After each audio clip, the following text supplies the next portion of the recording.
Hello everybody, welcome to my channel for a new video. Next weekend I'm going to a huge tournament in France. This is the French team tournament, the Inter-Régions, which is the biggest event in France. So this is going to be amazing, and I wanted to share with you a couple of information regarding the tournament, my team list before the tournament, and also to give you a couple of information. First of all, I'm going to try to share with you a little bit of insight about the event, because I assume that most of you don't know it yet, since it's a French speaking event.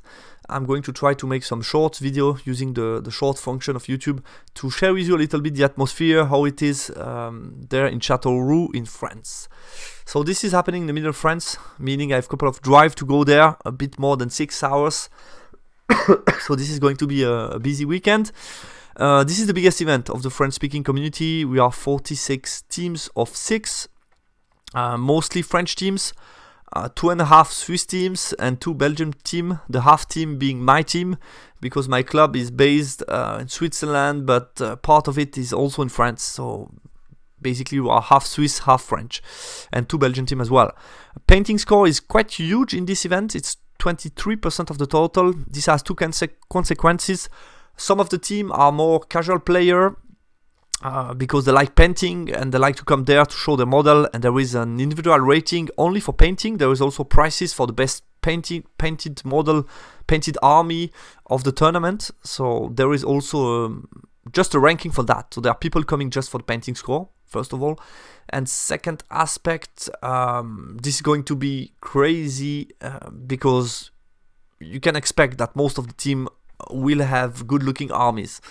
So I've been playing this tournament two times in the past, and both times this has been just the best event that I've been, because of the quality of the miniatures. You have amazing army, and you can just walk in the main hall and you just see amazing armies everywhere with crazy ideas. So I'm also looking forward to show you most of the armies. If I manage, there are a lot of them, so I will try to pick the best one. We will play 5 rounds of 3.5 hours, including pairing, 1 secondary objective for each round, and there are various prizes. Renato, who is the organizer of the event, maybe you know him. He was part, or maybe even the captain of Portugal ETC team in 2019, if I'm not wrong. He's organizing the event and just doing an amazing job. He has prepared some amazing tables with piece of train, done a lot of various prizes. So this is going to be really an amazing event. My list, I wanted to try some slight variation for my ETC list. I took out the Great Khan, took out and downsized the 5-man Yeti unit to have more stuff in my list and to play double catapult. So basically, I didn't change much, except I put a Crown of Autocracy on the Shaman to gain Leadership 9. I think this is important with 2 blocks in the list. Other than that, the BSB remains the same, the core remains the same, mercenaries as well. And then I have more stuff in the list. Basically, I have double chariot, unit of Yetis, and a slave giant. So I have a little bit more stuff. Obviously, I took out the small cat, thinking this can also act as chaff. The double small unit can also do chaff, and I like the fact that the unit of Yeti is useful in all type of game. It's less sensitive as chaff piece. It's similar to light cavalry for a similar price. So yeah, I like it. And also there is also the threat of this unit that is able to be very mobile and move out of arc quickly. So I really like the versatility of the Yetis. They are decent in combat too. And basically I have a lot of shooting between 6 mercenaries, a cannon, double catapult, and all these shooting pieces. This is what I like about the ogre. All these shooting pieces can close combat too. They are really decent. These are decent chariot, strength 5, toughness 5, so quite resilient and good in combat. And mercenaries are quite expensive, but really good from distance and really good in close combat too. This is how my army is looking like on the presentation board. So I've been doing again some painting job. I expected a couple of months ago, when I told you that I was over with painting the army, that I was really over, but I guess it's never over. I work again all the armor part. I try to put a bit of bronze to just add a little bit of variety in this zone of the models. I add some stuff on the base. I work quite a lot on the army again. And basically, here you have my totemic summon, so they are not part of the army. And here you have Graces in the middle, who is supposed to be my Great Khan, is not going to be in the list, as you can see, but I'm going to submit it in a painting contest. I know I'm not an amazing painter, but I think the conversion that I made for Gracious is quite special, original. You don't see that quite often, so I wanted to have a try, have a go at the painting competition. I expect the level there to be very, very high, so I don't expect to get anything from this competition, but this was also a good way to motivate me to finish to paint him.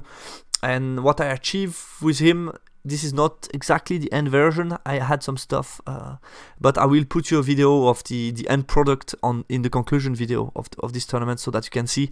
We'll see if I can win anything with this, but this was also a cool way to bring the model with me at this tournament and just to submit it for the painting competition. So yeah, a lot of stuff on the tournament, on the board, as you can see. Good mix between solid combat blocks supported by close combat magic, and then a couple of pieces that can charge far away. All the list is at least movement 6, so can charge quite far away. It's kind of hard to push when you have a chariot that can charge you and a big block like the bruiser block. So I'm expecting the list to be quite good. I wanted to try out the double catapult to see how it goes. I think, if you think about the meta at the moment, they are quite good because there are a lot of blocks, and I know that in the French scene they like even more the blocks, so I think I will have plenty of juicy target for those two. So yeah, we'll see how that goes. And this is our team. I won't go into detail, but basically we have a vampire list that was it's very blocky with some max size unit. So you have max size Wind Reaper, max size Spawn, 2 units that can charge really far away and that are quite interesting because they fly. And then he has 2 blocks in core, the block of Skeleton with the Court of the Dam, Cadaver Wagon, who is a great support to support the Ghast and the Ghouls, and then a big magical support. So I think this is a very solid list, hard to beat, and this is expected for us to be a good counter to the Variant Swarm list. So I told him one of the target of your tournament should be to play against Variant Swarm and win it. So we'll see what he can do. Then we have a typical War of the Dark God. I think nothing too special here. It's an MSU, triple Feldrak, an Exalted Herald, a Sorcerer on Dark Chariot of Alchemy, double unit of Small Warrior, double piece of Chaff, 1 unit of Chosen Knight, and a Flayer's additional Chaff. So nothing too crazy here, plenty of Chaff, big pieces. He's trying to get some good score. Then we have Manux playing Orc and Goblins. Also, I think something quite classic at the moment. We have 2 Gargantulas, 1 character and 1 normal one. We have Master Shamanist, Master Thaumaturgy, BSB Orc Chief, that can go within 20 Iron Orc to have a solid center with 28 Head Bashers. So you have a mix between block, middle to strong size block, and also, if you see here, Trolls. So I would say rather mid-size and a big block of Head Bashers, and then some monster that can go around, and then from distance it can hurt because there are 2 catapults, and very heavy magical setup. So yeah, big fan of the list. Then we have Dread Elves. I think also quite a classic at the moment. 2 strong block supported by an outcast of Cosmology and 2 Temple Hierarch that can help especially militants. Then plenty of shooting with Repeater Battery and auxiliaries. A couple of chaff pieces like RPs or Raiding Party or Gorgon. And then some support units like Thunderpack that can have good counter charge, have good lateral mobility, and can be annoying for a cheap price. So yeah, good list. And then last but not least, we have Philip, a former ETC Switzerland player, back in the game after 1 year break more or less, and he's trying, I think this is a copy paste from the shiny list, Saurian Warrior that performed well. He wanted to figure out wanted to have a go at the list and try it, so he's back in the game. I think he had no training game whatsoever, so we'll see how he can what he can do with his list. But basically there are 3 block, 2 times Skyman, 1 Saurian Warrior that can fight, 1 Mage Bunker for the cult that is general, 3 character that can be cowboys, Stigio that is a good monster and also sport magic, and 2 pieces of light shooting that can also chaff. So that's a little bit the concept of the list. Curious to see what he can do with this list. I think It's quite unusual for most of the players, so it can definitely surprise some people. And it's not bad at all. If you see what the character can do, for example, they are definitely quite good. I also had the occasion of experience the Cayman in my last game, where we did the army swap with Swamp Swimmer, and it was quite interesting to see the Cayman. I think especially with Divination as a support, they can do it really well, because their weak point, in my opinion, is the weapon skill. So the fact that you have access to +2 weapon skill and agility is really good, and also reroll to hit divine attack is also good on them. So you have 2 very good boost spell to make them more effective and hitting better, and then with strength 6 you expect them to wound most of the stuff. So that's it, guys. So here you can see the drawing for first round. We are going to play against Ile-de-France 3.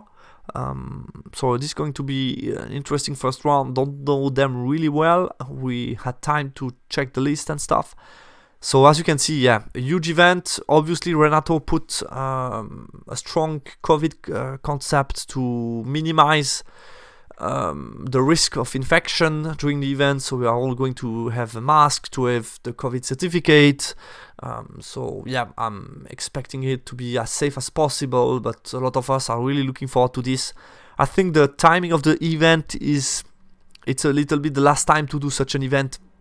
If you check a little bit the COVID situation in most of the countries, I think we are lucky to be able to do it shortly before what is expected to be a more complicated period for a live event. I hope I'm wrong, but yeah, we'll see.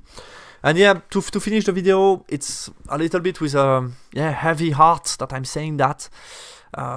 Yeah, we just heard from the sad news of the loss of Manu alias Eru. He was a translator and template master for the 9th Age, a French player that played also for Portugal in 2019. A very friendly guy. I knew him a little bit, not very well, but I just wanted to say rest in peace to him. And he was an amazing guy, really nice guy. Did a lot of job for the 9th Age, and it's always very sad to see someone that part of the community that just dying from a tragic car accident. It's really a sad news, and it won't be easy during the weekend because he was part of one of the team. So definitely there are going to be some something in his memory done during the event, I guess by the organizer. But yeah, this is, I think all of us at the event are going to think about him during the weekend, and this is not easy when you have such a news. This happens, but this is always kind of hard. So I just wanted to mention him in the video as well. So that's it, guys. Thanks a lot for watching, and talk to you soon in the battle report. And like I said, try to, if you are not subscribed, subscribe, because then you get some notification when I'm releasing a short video trying to give you some insight of the event. Thanks a lot for watching. Talk to you soon.